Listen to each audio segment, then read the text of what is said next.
two. We're going to give folks a chance to get settled. I saw a lot of people in the waiting room.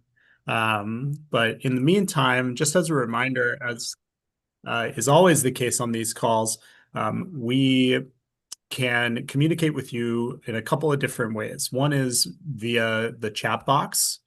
So just to practice that right now really quickly, I'd like to invite everybody to just say where they're calling in from, and if you're planning to run for office, what office you're thinking about running for.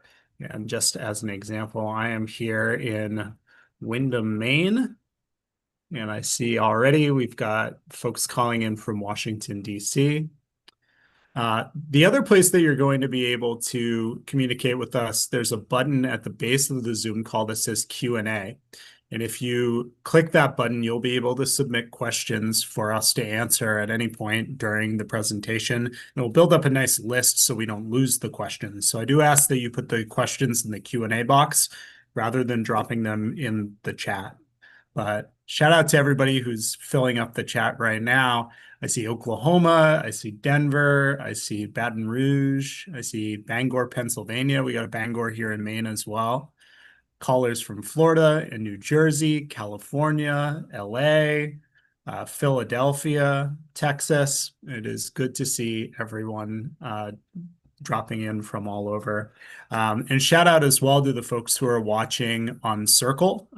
Circle is our community where goodparty.org's community is based. I know that a lot of folks are watching there.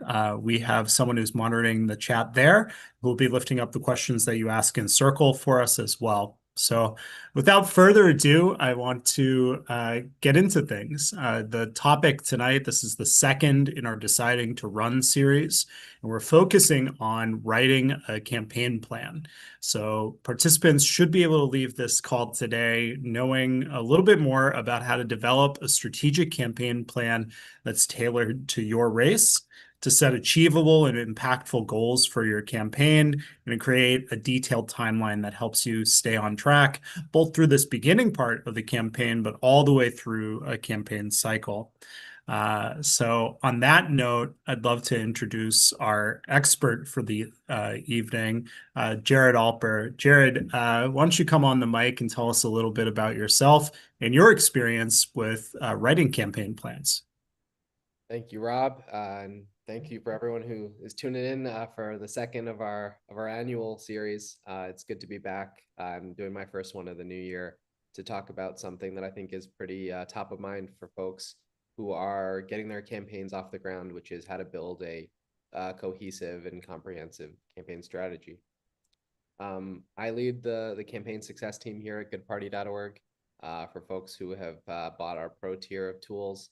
They've probably come across my name or face or someone who works with our group in the process of getting set up with what we're doing.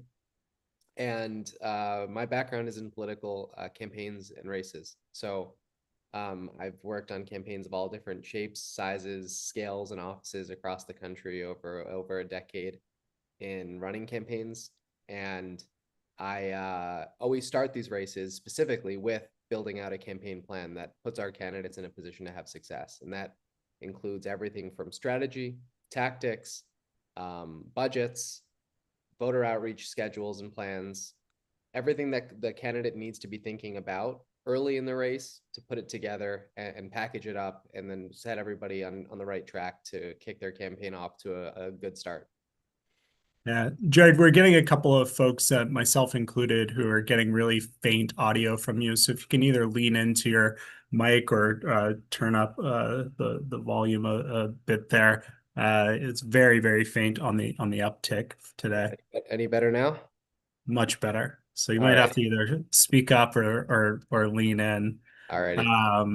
And to answer the first question that I saw in the Q&A box, folks asked, is this call going to be recorded? It is, and we post always to the Circle community the very next day. So if this call is something that you want to revisit, you'll be able to find it in our community tomorrow afternoon, which is a first good opportunity to ask our producer, Daniela, drop the link to the community in the chat.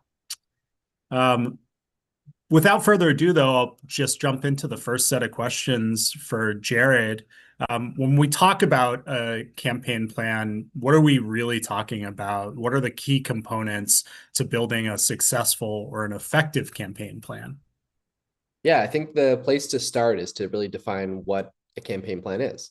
And the way I discuss it and would encourage candidates to think about it is your GPS, right? It's a dynamic, directional resource that helps the candidates define and set goals for themselves across the entire life cycle of their campaign.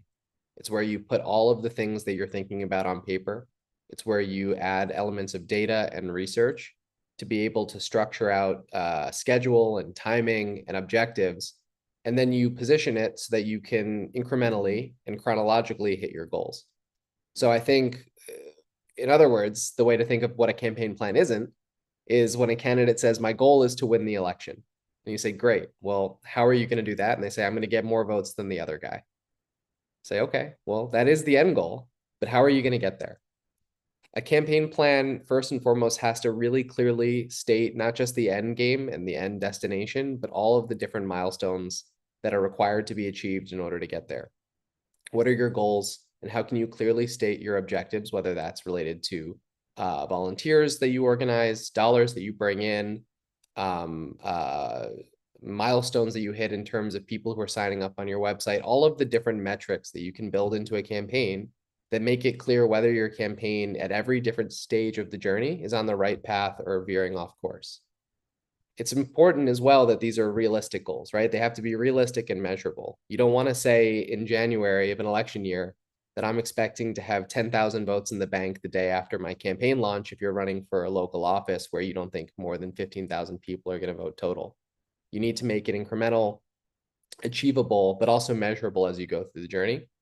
And importantly, it should be flexible, right? Campaigns are an exercise in making assumptions and then testing them as you go.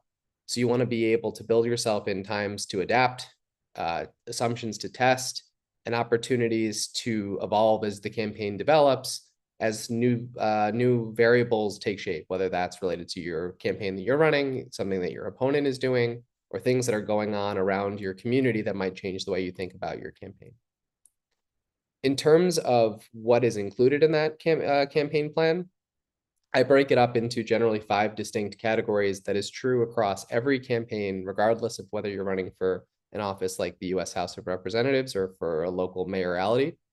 It typically includes a research plan, and that's where you can break down the data of your community, the demographics of your district, the concerns of your voters, whom you might be running against, or if there's an incumbent, a little bit about their background, the previous history of your election, and also just the previous history of the office that you're contesting. That's one piece. A messaging plan, what you're going to say about yourself and how you frame the election is obviously a really important step, but I would take it a step further, which we'll talk about later on, which is how do you message yourself and also frame the contrast between yourself and your opponent. A voter outreach plan, how are you going to reach the people that you know you need in order to win your election that you've previously defined by pulling all of this data together, a budget and a fundraising and spending plan, and also a timeline. How are you going to put all these pieces on the board in what order to be able to know when each of the planes that you're building and setting up are going to go off the runway?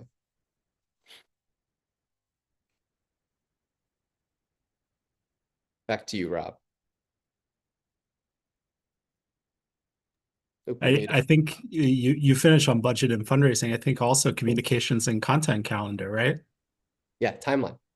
Timeline. Perfect. So how can candidates tailor their plans to fit the unique dynamics of their race? You know, you heard all the different locations that people are running for office in, and I imagine a run for office in Oklahoma is pretty different than an office in Miami, Florida. So how do you tailor a plan to the dynamics of different levels of a race and different locations?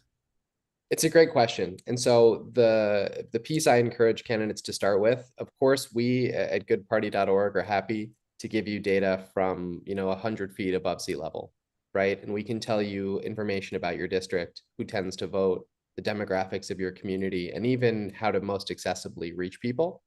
What we can't do, and what most people who proclaim to maybe be experts in elections from faraway places oftentimes tend to do, if anyone's ever heard the phrase getting frustrated in DC, Main Street versus the Capitol, is that the people who live in their communities tend to be the ones who are the most attuned to what's going on there. And the best way to tailor a unique campaign plan is not by necessarily staying behind a computer screen, but it's by getting out into your community. And especially for people who are really active in their community, I would encourage you to lean into your instincts and trust that you know what's going on in your district or in your hometown or in the community that you've now lived in really, really well, and position yourself to learn about it even more. A lot of the plans that you're going to make might be based on math, but when it comes to things like messaging or coalition building and thinking through the issues that matter to your community, or the things that will resonate most with the people you want to vote for you, the best way to gather feedback is by getting out into the community and talking to people and determining what it is that matters to them by having face-to-face conversations with voters. I think the other thing to be aware of is that understanding the historical trends in an election matter, right? Being aware of the local political dynamics, things that may result in turnout spiking or depreciating based on who's on the ballot is really important. Understanding if there are environmental factors that might be taking place in your community that may impact an election is a really important thing to understand early. The popularity of maybe an incumbent is a huge driver of how people are going to behave in an election. If there are things happening up or down the ballot might impact your election, or even hot button issues. Sometimes we see things that might sound kind of small, but we've seen elections where there's a hot button issue that could be about a park or a lake, or dissatisfaction with the construction around City Hall. And candidates lean into that because they have their ears really close to the ground, and it turns into a winning issue for them. And the only ways you're going to get that is by putting your running shoes on and getting out into the community and taking the data and making sense of it with real practical conversations with folks. So I want to lift up a question from the chat from Dr. Donna Walter.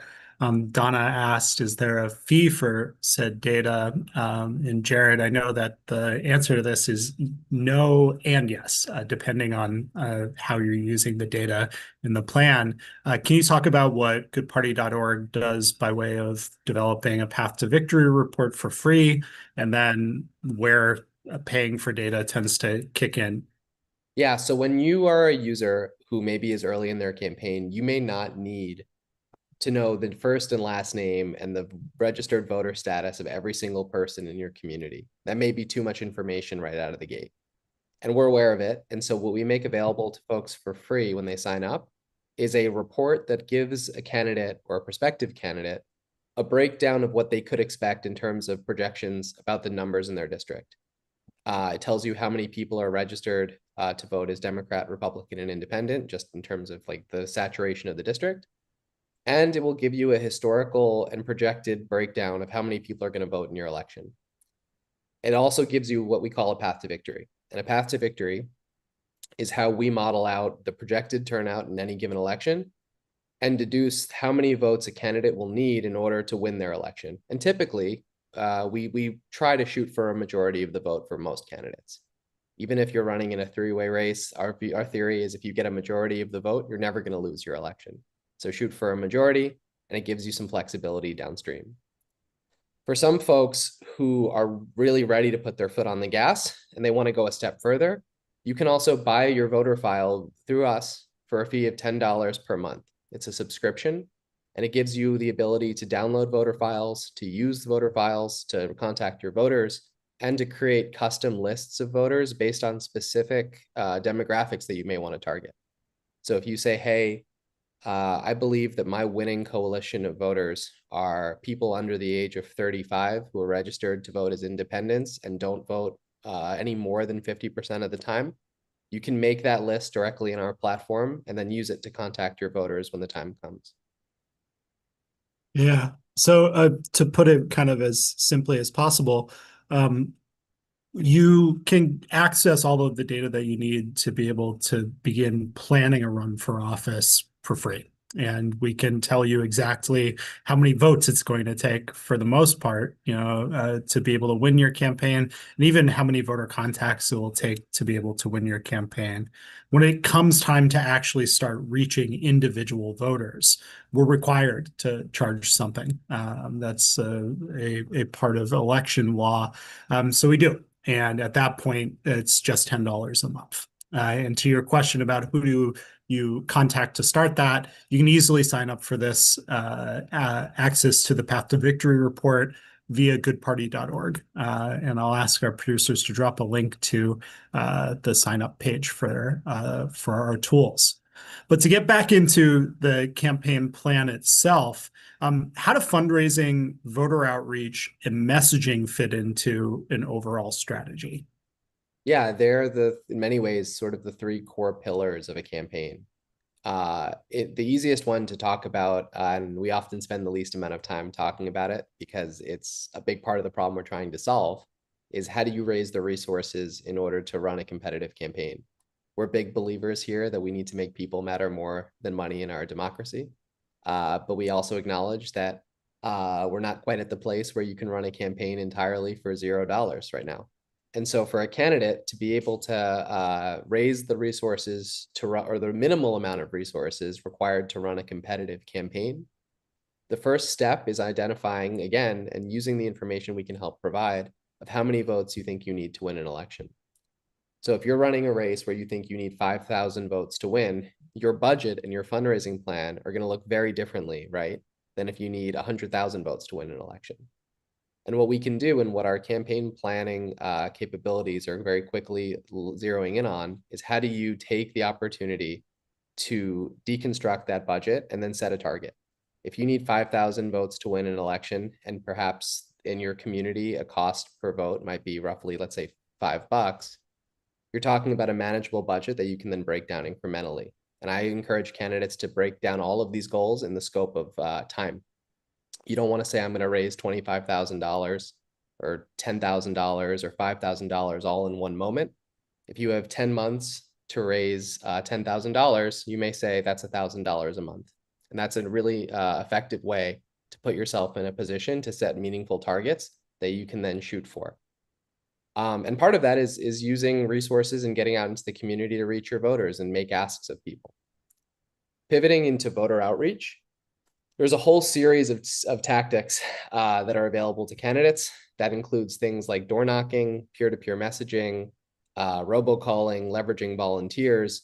But at the end of the day, the goal is to get in front of as many voters as you possibly can to make them aware of your election and the fact that you're running for it and why you're the best choice. In the dashboard that every candidate, whether they're pro or a free user, will receive is a voter contact goal. And that voter contact goal is a prescription that we, and in a way, a challenge that we throw down for all of our candidates to say, if you hit 5 times the number of votes you need to win an election, so let's say you need 1,000 votes, your voter contact goal would be 5,000 votes to win. What we're saying is you want to hit each person in your district 5 times.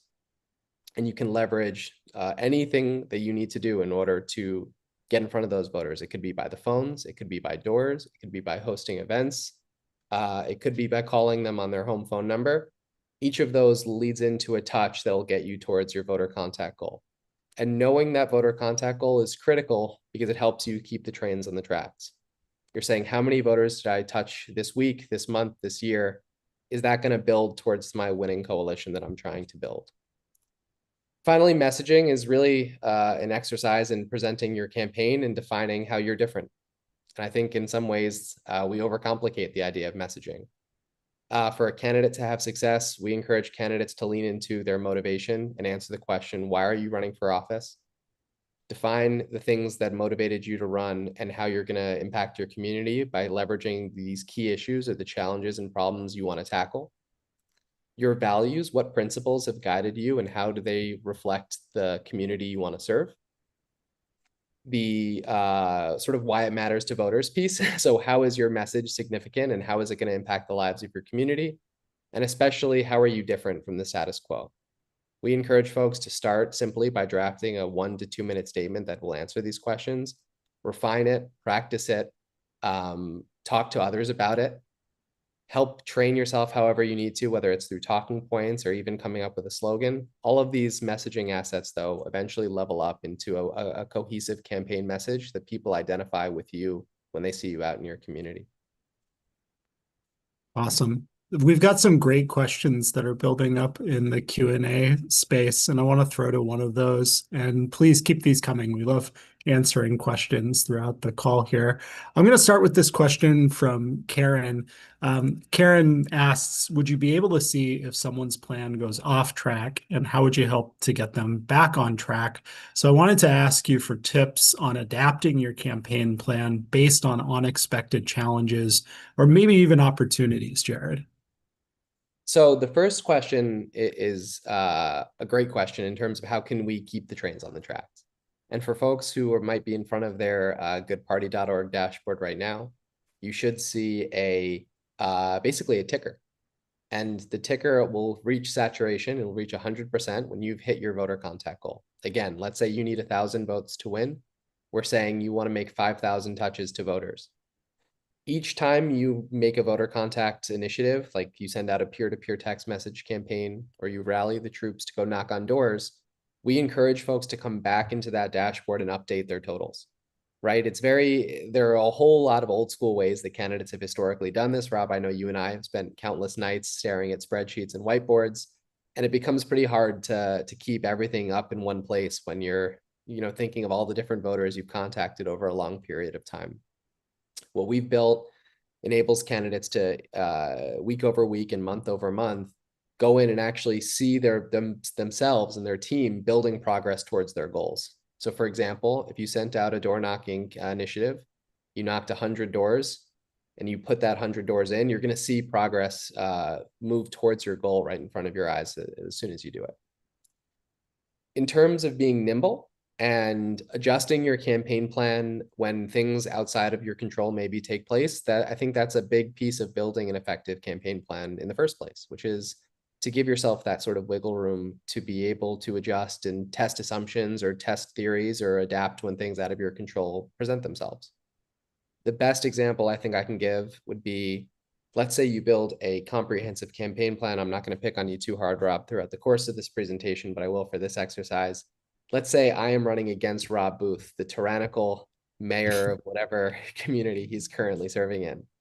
And I'm making my whole campaign about why I'm different and a huge contrast initiative against Rob.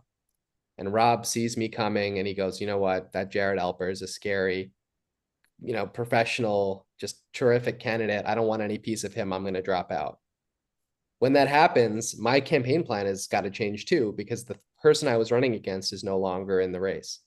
And so being able to adapt, being on top of the ball, going back when things outside of your control take place is an important piece of the equation.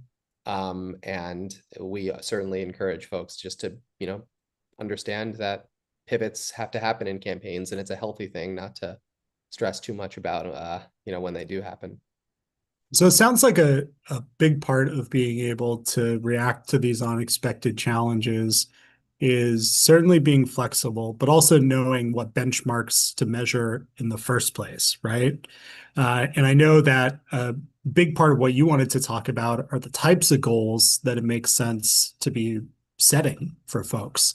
So when it comes to setting goals, what do, and forgive the pun, SMART goals look like? No pun, it's an acronym.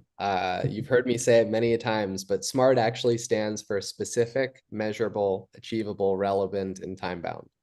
And what that means when you're setting a goal is that you want as specific of a target that you can set, that you can hold yourself accountable to. And that really is the purpose of any sort of goal setting, right? It's to say, by this point in time, I expect to achieve this number or this action, or to have passed this goalpost. I think I can do it, and here's why. And when that date passes and I'm either past the goalpost or behind it by a lot or right there, I'm going to be able to measure how effective my campaign has been. And so if you use that as your thinking, you're going to be able to put yourself in a position to really candidly and honestly evaluate the progress of your campaign. So for example, I think it's an important thing to really lock in on. An example of a smart campaign goal versus a non-smart campaign goal might be, for example, the non-smart version is I'm going to increase turnout among student voters, young voters, just generally. Doesn't tell you when you're going to do it, doesn't tell you how you're going to do it, doesn't tell you exactly what even you're trying to do. Now contrast that against, I'm going to identify and turn out 500 students to vote early during the early vote period by the start of early voting, which let's say is on October 10th. On October 1st, you might say, I want to know if I'm positioned to be able to do that because I know exactly what I'm trying to do and when. And you're going to be able to measure it based on the people who commit to vote early for you. That candidate who adopts that latter goal is in a position that is dramatically improved over the candidate who is sort of generically wondering, am I in a good position to have success? Because I don't even know what success looks like. So it's something to take away from this call. We can't stress it enough. Set goals that are reasonable, of course, set goals that are ambitious as well, but make sure that they're specific, measurable, achievable, relevant, and time bound. And if you can't remember all of those things, just be smart. And remember, a goal without a plan is just a wish, and campaigns don't run on wishes. They run on calendars and clipboards and an insane amount of caffeine, in my experience. Mm-hmm. What type of practical advice do you have for candidates who are sitting down to write their first set of goals? I think the acronym of SMART is great, but any other advice to the folks who are beginning to dig into this process for the first time? Yeah, I think the thing that we often find, especially with candidates who are, trying to climb the mountain and they look up and they say, wow, that's a really far distance to climb and I don't know if I can do it. That's a natural feeling. Like you're embarking on something that is serious and is complicated and is a challenge. And it's a natural thing to say this is going to be really hard. The thing that we encourage candidates to do though is to take a breath first and foremost and understand that there's nothing unusual about the situation you're in, and then try and break down your campaign plan or break down just the experience of even running for office into manageable and achievable and smaller bite-sized milestones. And this is why I frequently will use the metaphor of this is your GPS. If you're driving to a place that you've never been before, it's not enough to just see 2,000 miles away the destination. You want to know where you're turning, where you have to stop for gas, where you may need to bunker down for the evening after a long day. It's the same thing in campaign planning. Break down your plan into goals that you can measure against, and that will put you in a position at each step of the way to take a pulse of how you're feeling and how you're doing. Celebrate wins as you achieve them, right? The campaign ends on election day, but you certainly can celebrate wins along the journey, and also reduce the risk of feeling overwhelmed or that you're sort of lost without a rudder. The other piece of the equation is to engage and empower people around you, whether that's people who are formally working with your campaign, or people who are in your kitchen cabinet, or friends, family, whoever may be invested in your success as both a political candidate and also just as an individual. Get them involved early. Use them as a barometer of the plan that you're trying to build. Involve them in the goal setting process, ask them questions, ask them for feedback, and specifically ask them to sort of test the realisticness of each piece of the plan, right? These are people who care about you. They want to see you succeed. They'll give you good feedback. And oftentimes it's the most important stage in building a campaign before you run off to the races and maybe you're chasing goals that needed that feedback beforehand versus after the fact. The last piece I would encourage folks to do is just to prioritize and stay focused, right? It's not necessarily the most original piece of advice, but you want to understand in what order you need to accomplish what, set your goals, identify your priorities, and then chase them one at a time and check them off the list as you go. You heard me say it. The last thing I would say in terms of practical advice is just to make sure that you're giving yourself time to not just celebrate your wins, but also sort of relish the moment. Like I think the candidates that we've worked with, whether they've won or they've narrowly lost, the ones who really relish the experience or who take a lot away from the process of running for office have made time to acknowledge that it's a unique time in their lives. They're connecting with people across all walks of life in their all walks of life in their community, being a political candidate or being an elected official is an opportunity to engage with folks in a way that you otherwise generally wouldn't have the opportunity to do. And I think it's important to just acknowledge that and make sure that you carve out time to take a breath and appreciate the experience you're having. Yeah, I think that's a really excellent piece of advice. The idea of celebrating the wins along the way. Winning an election is hard, and it's a big project. And along the way, even if it's as simple as, "Hey, we knocked 100 doors tonight," and reporting back impacts to the people who are helping you to bring your message to as many voters as possible. I want to go to some of the questions again here. We have a couple of questions about the Path to Victory report. Joseph asks, does the Path to Victory report include estimates of how many dollars it will take to win an election, for being able to build that informed fundraising plan, Jared? Great question. It doesn't presently. It's on our roadmap to be able to provide a more comprehensive, and fleshed out document that I think folks on this call will find particularly useful. And that's coming this year for sure. In the meantime, I would encourage you to look at your path to victory, and you can start to deduce it yourself. And the sort of method I often encourage candidates to look at is take the number of votes you think you need to win and look at even previous candidates who've run for your office to see what they've raised and spent. And you can start to piece together, how much you would need to raise in order to get how many votes you think you need. I oftentimes budget typically about $5 per vote. That's not an exact science. Certainly in other communities, it might be higher or lower, but it'll give you a decent benchmark to understand, exactly what you need to at least get started with. Yeah. And to go back to some of the pillars that Jared called out as being essential in a campaign plan, the three that we kind of highlighted at the beginning were fundraising, voter outreach, and messaging. And at the end of the day, all a campaign is taking your best message and getting it in front of voters, right? And fundraising is best served when it is enabling you to do just that. So you need as much money as it takes to make sure that every voter who you're trying to target gets a touch from your best message, and ideally multiple touches from your best message. We have a lot of different ways that we try to help goodparty.org candidates to be able to do that for as cost effectively as possible. In our community, we have a really great leaderboard that helps people to unlock campaign boosts like free text messages and free robocalls for doing things like raising their education as a candidate by completing courses and by doing simple things like posting and helping to create a better community that has a level of groupthink. So again, I'll point out and shout out the Circle community. And if you haven't joined that community, here's another really good reason to do so.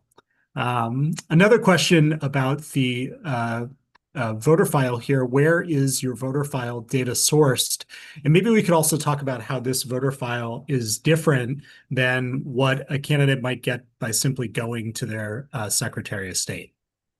Yeah, so we have a partnership with a voter data company. There are several that are sort of exist in the marketplace, and they all tend to operate a similar way. And I appreciate, Rob, that we're starting from how is it different specifically from the Secretary of State's office. Yeah. In every state, or at least in most states, you can go directly to your local board of elections or your Secretary of State and acquire directly from them some data about your community, generally people's names and how they're registered to vote, possibly if they voted in previous elections. And that is also where the companies get the data from, right? Everyone is going to the government and saying, here's what I need, and I'm looking for data. Can you help us? The voter data companies take it a step further, and then we take it a step further after that once we, through our partnership with them, which is to enrich that data.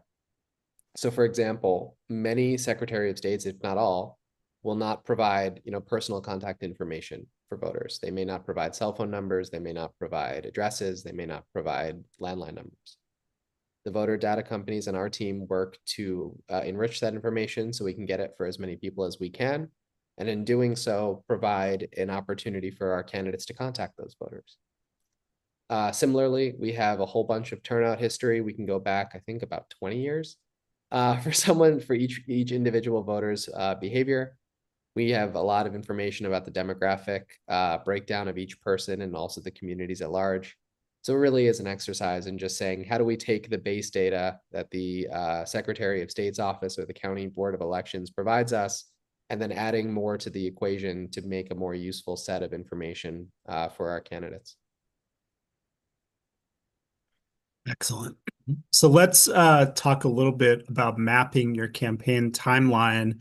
And before you get into sort of the meat and potatoes of that, a timeline related question from the chat. Should a candidate announce that he is running before registering to it or officially filing?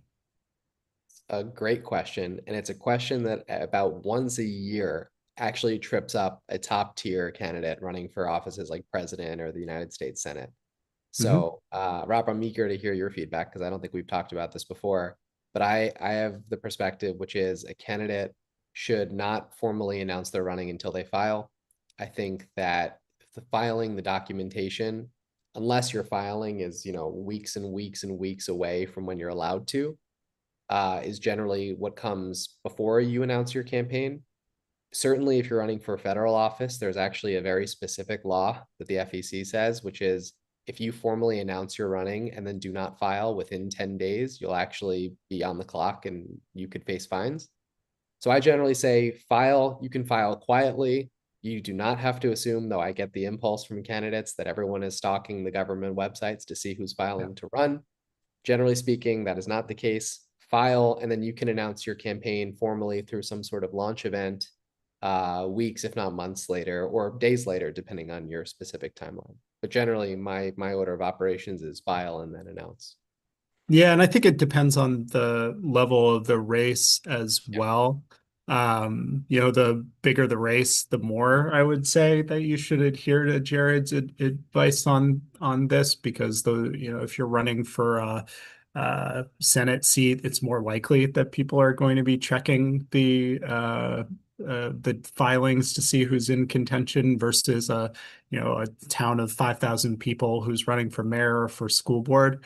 But I don't think there's a lot of value in announcing that you're running before you've filled out the official paperwork. That's when you're a serious candidate in most people's eyes.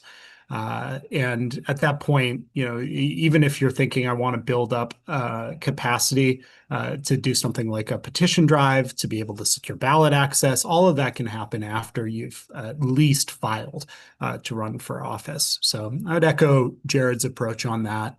And I think that that's a great answer to that question. So let's get back into the timeline. What do you think are some of the critical milestones, such as filing deadlines, Yeah. that you should include in your campaign timeline? Yeah, it's a nice smooth segue. So whomever asked that question, we appreciate it. Um, when I look at campaign timelines, and I do think this is sort of the maybe not the sexiest part of building a campaign plan, but it is oftentimes the most important because it gives you that time bound element of your smart plan, right?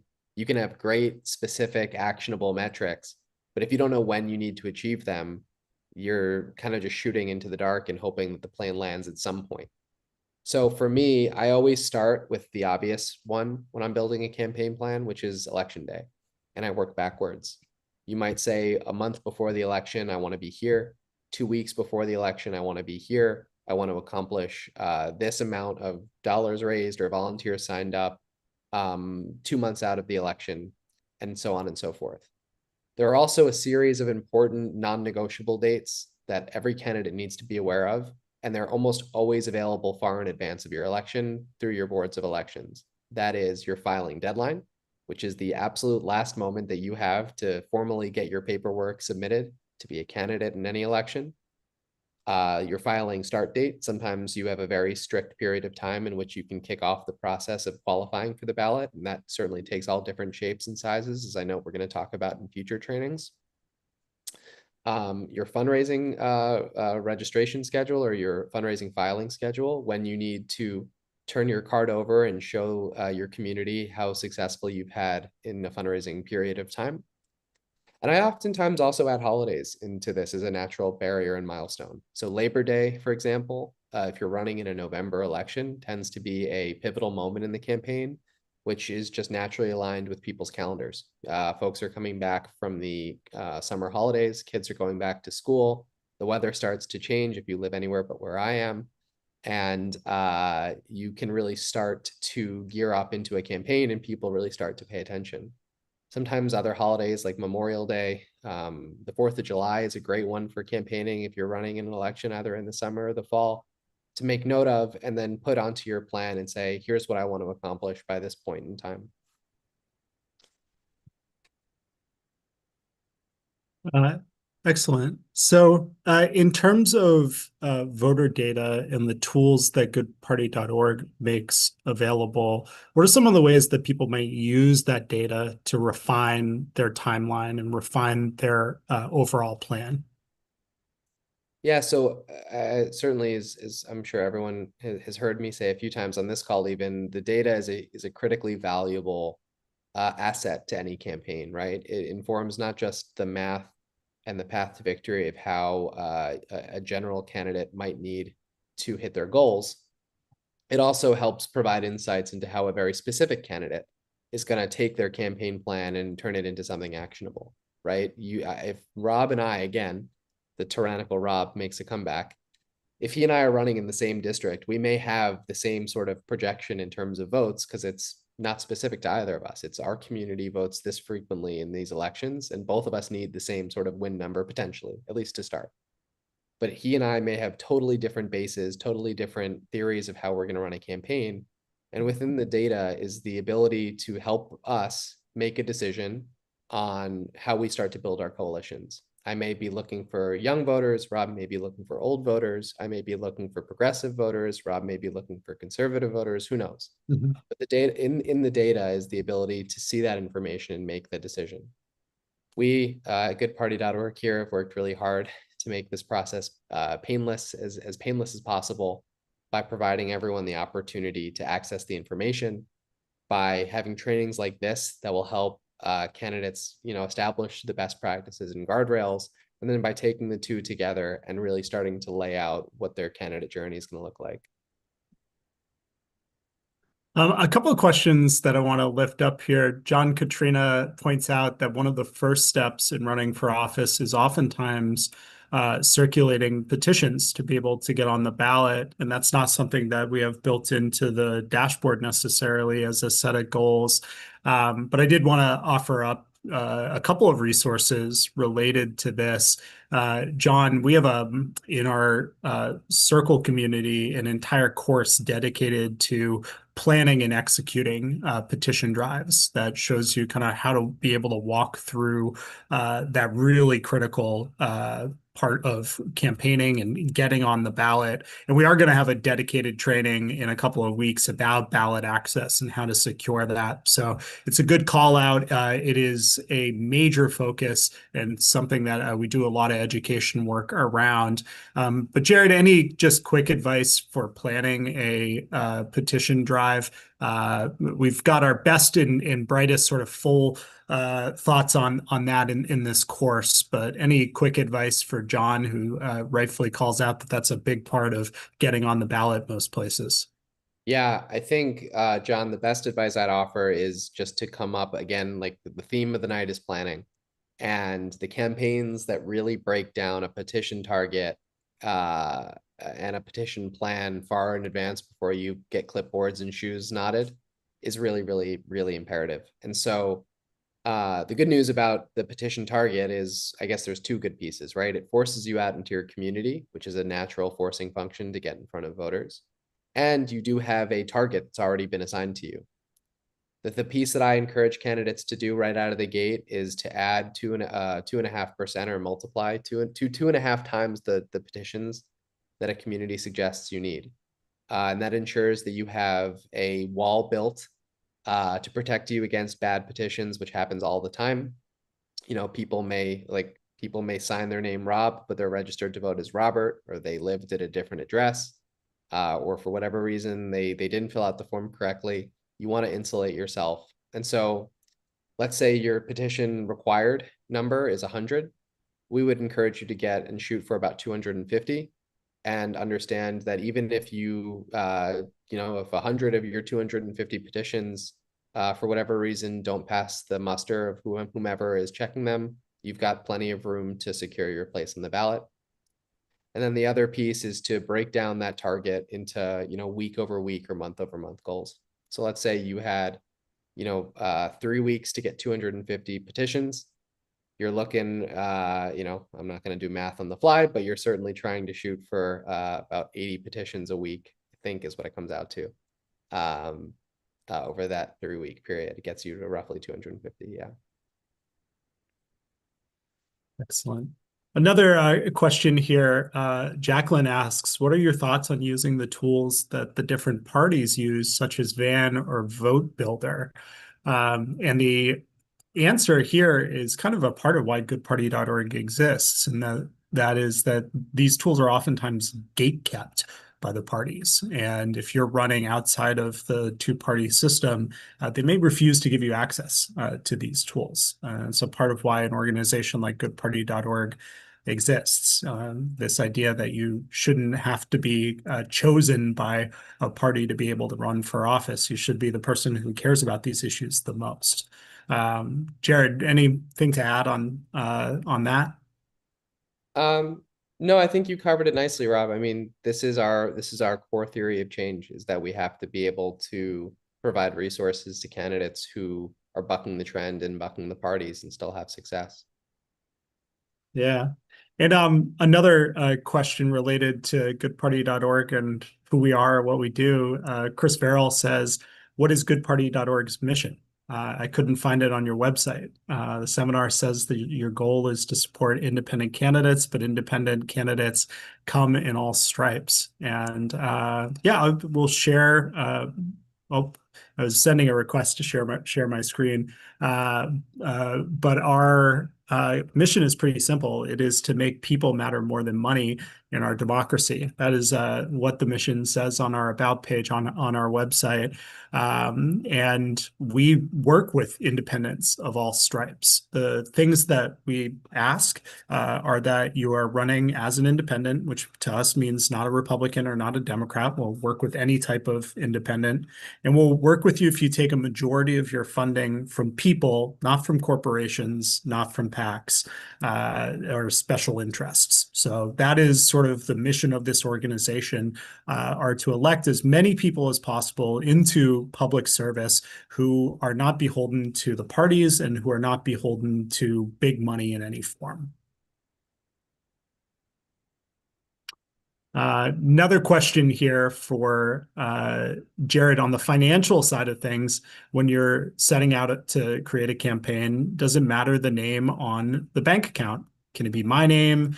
Should it be an incorporated, or does it have to be a specific set of names related to the role, title, or office? This is from RJ.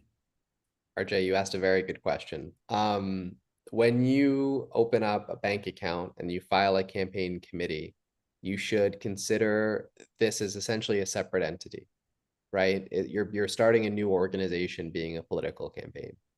And so that could be Friends of RJ, it could be RJ for city council or RJ for president, whatever it might be. You will have to stand up an organization that is distinct from you personally, right?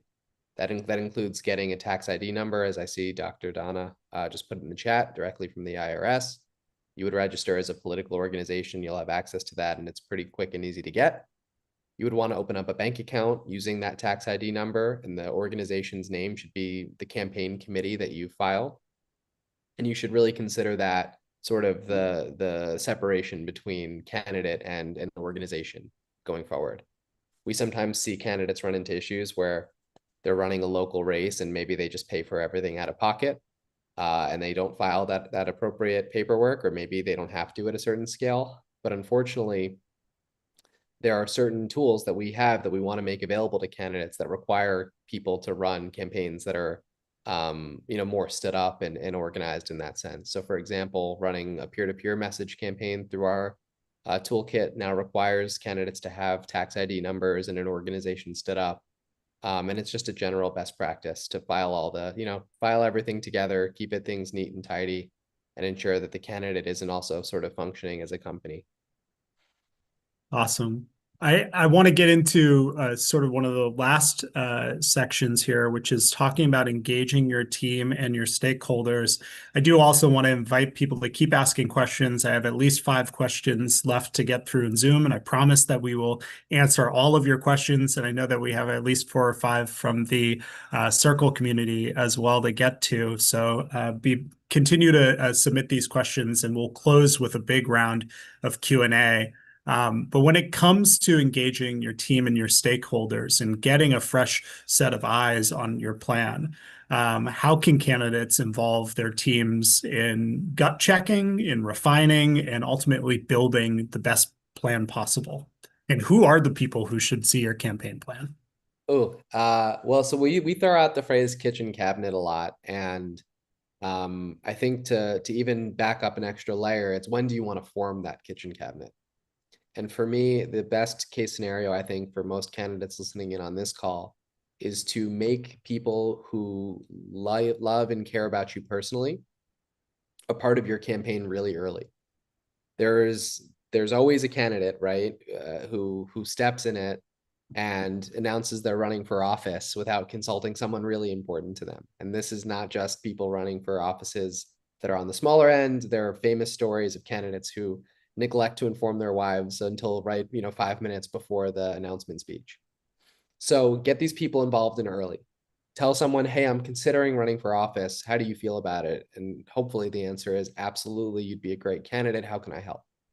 And you have those conversations with people early. You involve them in your thinking, not just your campaign plan, but you're thinking about the experience really early. And what you'll see happen is this cohesion of people coming together who want to see you succeed. And from there, you can understand and know confidently who's in your corner. And that really is when we say kitchen cabinet, what we mean are people who want to see you succeed and who have your back and are standing behind you from day one. The best way to involve them is just by being really open and honest and willing to ask questions and receive feedback.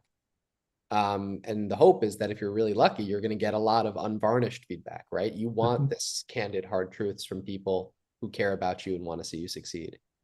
Get people involved early, share with them your thinking as you're putting your campaign plan together. Go back to the well and ask for feedback. And I think what you'll find is that feedback from the people who want to see you succeed is incredibly valuable and really conducive to shaping an effective campaign in a way that is not just the perspective of the candidate, but is already starting to get input from members of their community. And I think, to take it a layer further, like you can assign opportunities to people who are smart and who have opinions, right? Everyone's opinion should be encouraged, and you should strive to foster an environment where people are heard and want to contribute. And so as you're putting more specifically a campaign plan together, you can share bits and pieces with folks, talk about your campaign messaging. If someone's really numbers oriented, get them involved in the data and the strategy. If someone is really involved in the community in a social sense and just has a huge circle, they can talk about volunteer organizing specifically, maybe in a way that someone else might not. And everybody who is a stakeholder in your community can help you test your own assumptions, right? Everyone is living their own lives. They're hearing about things that matter to others in their community. Use your kitchen cabinet as an opportunity to receive feedback, test your assumptions, learn, iterate, and then hopefully arrive at a place where you say, you know what, this plan is really solid, and it's the opportunity to kick off this campaign with some momentum. Awesome. Well, I want to make sure that we have plenty of time to answer all of the questions that folks have. So I'm going to get us right into some Q&A to close us out. And by all means, keep the questions coming. There's an interesting one from RJ that I want to start with, Jared. RJ says that in his city, there are 4 council members with at-large positions that the top 4 people get elected. Mhm. So how can a top four winner system like this change the campaign planning process? How is planning for something like that different than planning for just a position with one seat? Great question. And I think it definitely changes the dynamics of your election. As soon as you're talking about multiple seats and multiple candidates that are able to win the election, right? In the traditional political world, I think everyone thinks often about the winner take all horse race where only one horse can win the election. And in reality, that's often not true. There are plenty of examples where for you to win doesn't necessarily mean someone else has to lose. And so as you're thinking about, multi-slate or multi-seat elections, your opportunity to come up with a winning plan becomes a little bit more broad. It depends, of course, on who else is running, right? If there's only three other people running and it's top four get the seats, then your campaign may be over after filing because you've won the election. If there are five people running for four seats, you're in a position where you say, listen, four of the five of us are going to win, and all I need to be is in the top four. Other times we've seen elections where there's 20 people running for five seats, and the math becomes a little bit more daunting, and you start to have to get fractured coalitions built together. I think in these sort of dynamics, though, for a candidate who is, dipping their toe in the water or about to jump in with both feet, it's really, really important to take a read of who else is running, understand sort of where you fit, and be honest about where you fit in sort of the tier of viability is an important thing to be open-eyed about. If you're running for four seats, for example, and there are five candidates who are also running, so six people total, but four of them are incumbents, I think it's important to understand that those four people, in all likelihood, are probably going to run together. And their goal is to just carry everybody with them because they're four people who've currently held the office, which means the two people who are on the outside looking in maybe have a partnership opportunity or maybe have to run really scrappy campaigns. And so I think when you're talking about multi-seat, it's really that is taking stock of the environment, understanding especially that you may not need 50% of the vote to win an election under those dynamics, and start to really get into the weeds on how do I hit, what I think is the right number of votes in order to get past the goalpost of being, the person who at the very least fills the last available seat, if not the first. A question from one of our community members. Is there a checklist that you recommend for setting goals for a campaign or making a campaign plan? I feel overwhelmed with all the things that I know that I need to do.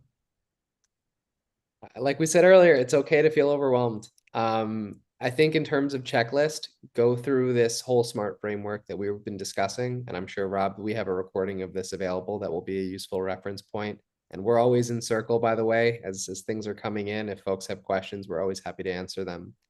But in terms of building a checklist, I would start just by going through a timeline. I think that's the best way to get organized and say, what do I feel like I need to do when and by which date? And I think as soon as you see that on paper, you're going to find at the very least you have direction on which problems you need to solve first. Because when you're a first-time candidate, or if you are a first-time candidate who are running a different campaign than maybe you've run previously, even if you have run before, it does feel overwhelming, and you are maybe of the mind that there's so much you have to do and so many problems to solve and only so many hours in the day. The candidates who succeed tend to be able to list their priorities, starting with, when they need to do what from a timing perspective, and then assigning goals and building milestones out from there, and things start to become clearer and take shape. Love that answer. Start from the timeline and just break off piece by piece. And the ask an expert space in our community is a really wonderful space as well to ask for support if you bump into anything where you feel overwhelmed. Another question, Jared. What do you do when no one else is running? Do you have to do anything? How does running unopposed change your campaign plan? I think first make sure that you're correct that no one else is running against you and no one can run against you. You don't want to be the person who takes their foot off the gas and then someone comes in at the last minute and gives you a run for your money. But in the event that you truly are running with no opposition, the prospect of winning or losing becomes a little bit less relevant for sure, right? It's a challenging thing to lose to nobody, though, believe it or not, we've seen it here happen before, where candidates have totally not campaigned on the presumption they couldn't lose, and then somehow they lost to a write-in or something. So you never want to totally coast, but your objectives can shift towards service. How do I be a good representative of my community, knowing that it's in all likelihood a foregone conclusion you're going to win the election? What that looks like is still being present in your community, still wearing the hat of the candidate and soon to be elected official, being involved, meeting the other members of whatever body you're about to go into, attending events, asking questions, getting to having voters get to know you. You know, you can do the legwork a little earlier than maybe others could, but it's still important to be seen and to be able to start to create a toehold for yourself in your community. Yeah, you don't want to be the person who runs on a post and still loses. There's actually a campaign, I think it was in 2000 in Missouri, where a Republican senator lost to his rival who had died months earlier. That was a case too where the dead man actually beat the incumbent senator. I think it was John Ashcroft, if I remember correctly. So another question coming from Kimberly in Circle. When an incumbent runs unopposed, as often happens in nonpartisan races, it can suppress the vote for that position. As an example, the current incumbent in the race that Kimberly's looking at ran 4 years ago and only drew 18% of the vote for the position. This causes difficulties in finding the win number. How can I overcome this hurdle or be able to kind of adjust for that depression in turnout data due to so many years of this person running unopposed? Yeah, it's a great question, Kimberly, and I think there are sort of two ways to look at it and two ways to approach it. So we use history as a good judge of what could happen, bearing no other changes, right? And that means that if 18% voted 2 years ago, and 18% voted 4 years ago, and 18% voted 6 years ago, and so on and so forth, it's a good bet that you're not going to see 40% vote this year, right? Unless something changes. And you could be the driver of that change if you work hard and build into a strategy that I'm going to try and really turn out those people who are historically not going to vote or haven't voted historically. So when you say 18% of people voted, what I hear is yes, that's 18%. That also means that an overwhelming majority of your community hasn't voted, and there's potential that those people could be activated to vote. And we have the data certainly that can help you identify who they are and how to reach them. The other alternative is to say, okay, 18% is the number, and maybe I can move that needle a little bit, closer to 20, 22, 25% maybe. But assuming it's 18%, that means your number to win is 9.01% or 9.1%. And in a low turnout election, there are opportunities to be able to reach those people and just go foot on the gas 100 miles an hour to split the 18% so that you can tip the scale in your favor too. So I don't think it's either or. I think it's it's only one of those two approaches. I think it can be a combination of both. But I certainly wouldn't get discouraged and say I'm powerless to drive people out to the polls who don't normally vote. Another question from Jacqueline, a follow-up to a question from before, is could we talk about the way that the tools goodparty.org provides compared to those that the two major parties provide? What's the same, what's different, and how? Good question. I mean, I think the toolkit and their similarities is that we are working in many ways to take the assets and the experience and the knowledge and the data that normally is kept behind the walls of either blue or red and make it available to people who aren't that way. So there are only so many ways to bake a cake, And the parties have historically been the only bakers in town. And if you wanted a cake, you had to go to one of the two of them. We're trying to change that dynamic by making information more available to people and more affordable to people. How our tools are different, I think, in the same vein, is that when you're running without sort of the dogma of the two parties who will look at you and say, this is the way things are done. We know how to bake a cake and we're never going to even try to do it differently. You sort of paint yourself into a corner and you're almost also held to the demands and expectations of those people, right? I think I'm sure there are people on this call who have gone to one of the political parties that maybe they've previously been a member of or feel most connected to other than the other party, and are told you have to run your election this way or you can't run at all, or it's not your time to run. We're going with someone that we've been working with for longer. And that doesn't sit well with people. You don't hear that from us because our intent is to help people regardless of what they necessarily believe, what is motivating them to run on any sort of issue.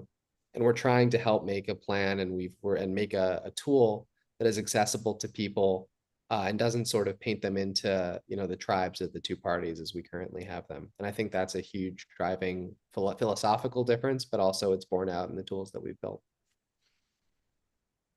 Yeah. Another question that I want to lift up from Circle, this one from Greg. Can goodparty.org incorporate a map function for voter contacts at a large county, and segmenting on areas would be nice. For that, Greg, we'll certainly add that to the list of things that we pass on to our products team. We do, for our canvassing tool, have an agreement with a group called eCanvasser, and I believe that they have some turf cutting tools that incorporate maps for being able to draw turf for going out and getting those door knocks. But currently, with the way that we lay out data, there are some workarounds for being able to target in specific parts of your county, doing these things at the district level. And Jared and his team do quite a bit of work on helping people to work with large counties and segment areas. Any advice for Greg, who's working in a really big county and wants to be able to cut it up into smaller pieces? You touched on it mainly, Rob. I think the thing we would encourage you to do is to take the data. You're able to download it at any time. And even if you want to manipulate it on your own, and we always encourage folks to do exactly that, you can run it through an AI, whether it's your AI of choice is ChatGPT or Claude or Gemini or whatever it might be, and try and segment voters that way. And that's how you can make a more segmented list of voters based on geography. Here's a question from Jacob, Jared. Speaking of momentum and seats, how do you feel about candidates collaborating? I feel that a lot of people have similar ideas or at least hope for collaborative discourse. I know we want to keep our groups focused locally, but wouldn't it make sense to seek out other candidates for support? Is this counterproductive or too risky? How would you work collaborating with a slate of candidates or other candidates in your area into a campaign plan, Jared? I don't think it's counterproductive at all, or at least in theory, it shouldn't be. There are times where maybe you introduce some risk as soon as it's not just you and your campaign, and you're taking on other folks in your camp. But I do think, and we've seen this strategy bear out successfully many, many times over the years. It's possible, and it's in fact probable that if you team up with other folks who are in neighboring districts or who are running at different offices, up or down the ballot from you, you'll be able to divide and conquer more effectively. And so for me, I would never encourage a candidate to sort of snub their nose on spec at someone else who comes to them, or would never encourage candidates not to engage with other people who are running in similar races to the ones that you're running in. It's an opportunity to make a connection with people and develop, an opportunity to share resources together. I think at the end of the day, you have to ultimately run the race that is going to position you personally the best for success. And that's potentially where there's a little bit of give and take and tension, right? And that is especially true, I'll say, if you're running in an election where, again, there's multiple seats on the ballot and only a certain number of people can win. So I think if you're going in clear-eyed, you're again stating your objectives, you're making it clear what you're hoping to get out of an ideal partnership, and you're setting the terms and not necessarily giving up the farm to get what you need from someone else, then I think it's a good thing. You just want to be careful and make sure that you're, always advancing your own interests as a candidate and not putting yourself in a position where you may regret the collaboration. Another question here, this one from an anonymous person in the Zoom. DC has ranked choice voting for the first time, and there are 14 people now running for the retiring member of Congress's seat. Two are mediocre city council members, their words, not mine. Others are former Hill staffers, and one is a former elected official. How difficult a race could this be for someone who wanted to enter and run as an independent from your perspective, Jared? Um, Running for Congress, it sounds like. And I think that the ranked choice voting variable makes it interesting. I think that to be clear-eyed, that sounds like a competitive field of people who are going in, just in terms of the raw number of people who are running and the backgrounds of some of those people. I don't think that running for a federal office is ever something I would classify as a layup for an independent. But where better to test the theory if people are sick and tired of Washington than in Washington, D.C. as well. So um, I don't think that the race is, impossible, or I don't think any race is really prohibitively impossible to have success in. But I think you should be clear-eyed that there are some competitive people running, and you should do your due diligence on who they are and how they're going to interact with each other before you make the decision that this is the right race at the right time for you.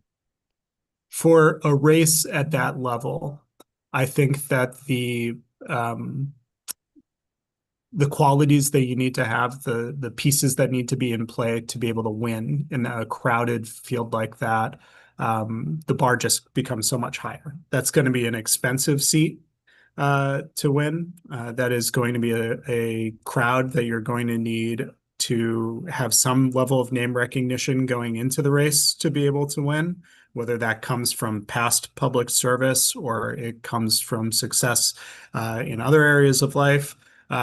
So I think that that would be a difficult first time win for anyone who didn't either have a pile of money to spend to be able to get their voice out there, or a really strong track record to build off of. And one of the reasons that we tend to focus so much at the local level and the municipal level when we are working with first-time candidates is because there's so much opportunity to build that track record that translates for when you want to run for a higher office.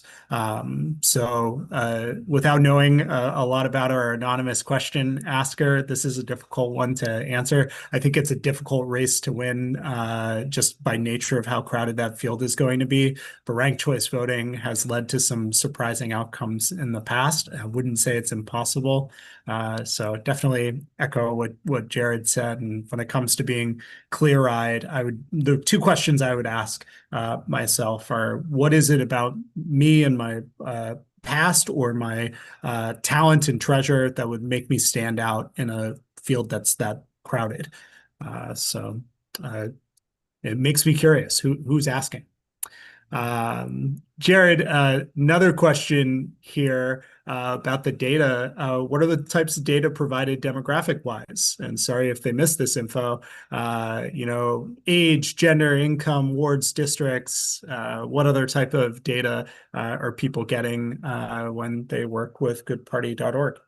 Yeah, you touched on the most frequently asked data sets. It's age, gender, voting registration, likelihood to vote. Those are almost always the big ones that we were asked for. We have a whole series of data sets that exist sort of in the back of the shop that we're always happy to dust off when we work with candidates. But when we are encouraging folks to, get into the weeds, but not so far into the weeds that you can't see the sun anymore, it tends to be around the demographics that predict people's behaviors. So likelihood to vote, party registration, age, gender, and voting history is the big one. Excellent. Any advice on how to win a three-way race? Get at least 34% of the vote and keep everybody else underneath you.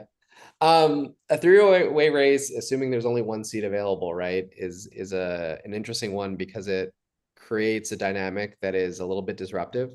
Mhm. Historically, when you think about elections, again, if there's only one person who can win, you shoot for a majority and you can't lose, and that is necessarily true in a two-way race. In a three-way race, oftentimes I see candidates aim for that 34 to 40% as like the floor, because if you're getting that, it's very likely that you're going to come out first. Variables like ranked choice voting factor in here tremendously, right? If you get 34% on the first ballot, but it's a tight race and everyone else is in that same tier, you may not get across the finish line once they get rid of the third person in that race. Um, but typically it's you have to define your lane, right? If you're a candidate who is running and you're running against a really progressive person and a really conservative person, you may say that there's a lane right in the middle and that's how I'm going to find my voters. And similarly, if that dynamic changes, you just have to figure out how are you going to get to your win number given the other two candidates in the race, and where are they going to pull their votes from. Yeah. Um, this question of how do you avoid the spoiler effect or the spoiler argument? Number one, I like to avoid it by not being in a three-way race at every opportunity that I can. And that's a part of, again, why we really invite people to focus at that municipal level and state and local level when you're building your credibility. Again, because 70% of local offices, as many as 70%, are offices where the person running is an incumbent who's running unopposed. So these are races that are defaulting to Republican or the defaulting to Democrat. And it gives an advantage to have an independent run in that head-on race. If you find yourself in that race where you're being accused of spoiling the vote or being a spoiler, um, my hope would be number one, that you could say that you're not, because it's the system itself that's spoiled, that's leading to these bad outcomes or leading to a situation where a candidate is winning with less than 50% support of the vote, which is what tends to happen in these races. I would also, if I found myself running in a three-way race, I would hope that independents in that particular jurisdiction or district have a majority of the voter share. Right. And then that turns this into a turnout game. Can you surprise people by turning out voters who don't turn out to vote typically because they're so disaffected by the two parties' stranglehold on the system? So that'd be all that I'd add to Jared's answer, Chris, but love the question. Um, Looking through here again. Here's an interesting one. I've noticed that candidates have a way of hanging on to their money over the years. How does this work? Do you just say that you're planning on running in the future? Yeah, let's say you had leftover funds from a campaign, and you're building out your campaign plan for reelection. Come election night, you have that extra money left over. What can you do to make sure that that money isn't wasted? Yeah, generally, especially if you're a winning candidate, you are under no obligation to shut down your campaign committee. You just have to continue to file the appropriate campaign finance reports.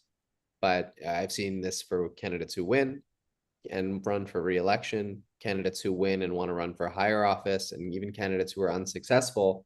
You can certainly maintain your campaign committee, I think indefinitely in most places, and keep money in the bank account and kind of keep your powder dry until you're ready to try again.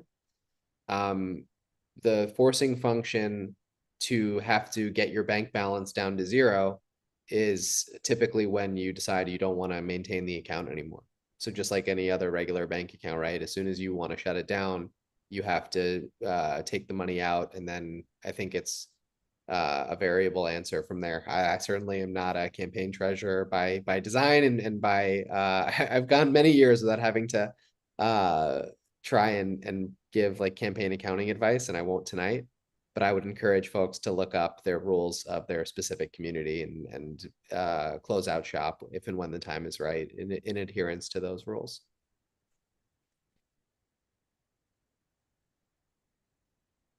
Uh, Antoine says I'm in a Democratic county, but I'm running for one of two seats currently held by a Republican. The incumbent isn't seeking re-election. I'm currently the only Democrat running against a Republican. Can Good Party play a role in helping me win this seat?